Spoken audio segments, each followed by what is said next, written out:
a young man known as Octavian, catapulted to power, skillfully steering the turbulent seas of Roman politics. From a chaotic republic, he shaped an empire, and from Octavian, he became Augustus, the first emperor of Rome.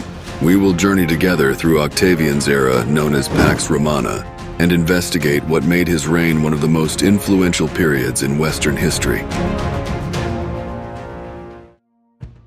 Born as Gaius Octavius in 63 BC, he was from a prosperous family in Velitrae. His father, the first senator in their family, tragically passed away when Octavius was just a young boy. This left him in the care of his mother Atia, a woman with royal connections. She was the niece of none other than Julius Caesar. From an early age, Octavius was groomed for greatness. At just 12, he made his public debut by delivering a funeral speech for his grandmother Julia. His ties with Caesar further paved his way to power. He was given the coveted membership of the Board of Priests. It was a significant honor and a powerful political position, as religion and politics were closely intertwined in ancient Rome. In 46 BC, Octavius joined Caesar, then the dictator, in a triumphal procession following a victory in the civil war in Africa. He remained by Caesar's side even when he was ill, joining him in Spain. Octavius was in Apollonia, now in modern-day Albania, completing his studies when he received the shocking news in 44 BC. Julius Caesar had been murdered. Returning to Italy, Octavius learned he was adopted as Caesar's son in the will, and was his chief personal heir. Despite being just 18 and against all advice, Octavius decided to take up this dangerous inheritance. He formed the Second Triumvirate with Mark Antony and Marcus Aemilius Lepidus, dividing Rome's territories among them. The triumvirate didn't last long. Octavian's troops defeated Antony's army in northern Italy, leading to an uneasy alliance. But the alliance crumbled when Antony began a romantic and political alliance with Cleopatra, the Queen of Egypt and the former mistress of Caesar. In 32 BC, Antony divorced Octavia Minor, Octavian's sister, leading Octavian to declare war on Cleopatra. The naval battle of Actium in 31 BC saw Octavian's fleet under his admiral Agrippa defeat Antony's ships. Antony and Cleopatra barely escaped, returning to Egypt where they committed suicide. Octavian emerged as the undisputed ruler of Rome.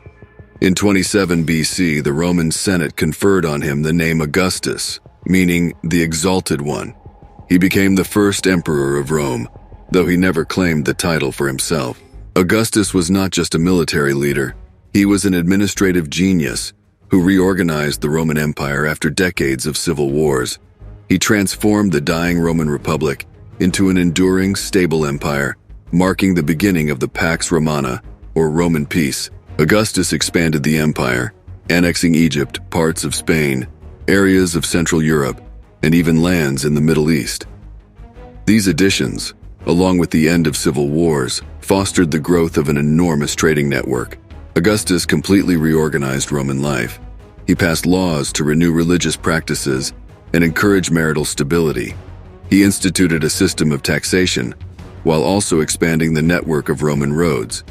He founded a postal service and established a regular police force and fire brigade in Rome. Augustus was a master of propaganda, tactfully cloaking his autocracy in traditionalist forms to satisfy a generation weary of war. His regime, while an autocracy, won the approval of some of the greatest writers of the time, including Virgil, Horace, and Livy, through the patronage of Maecenas. These writers were partly drawn to Augustus's conviction that the Roman peace must be under Occidental Italian control, a view that contrasted with Antony and Cleopatra's vision of a Greco-Roman partnership. The Roman Empire entered a period of 200 years of prosperity and peace, known as Pax Romana. Rome now experienced order and stability, after decades of devastating wars and conflicts. Augustus left a stable and prosperous empire to his successor, Tiberius, dying in the year 14 AD, during the very month that would later bear his name, August. Augustus's rule marked a golden age for Rome. The nation saw a significant renaissance in the arts, with Italic and Hellenic styles blended in a delicate balance. He turned the empire around, creating stability and prosperity where there was chaos.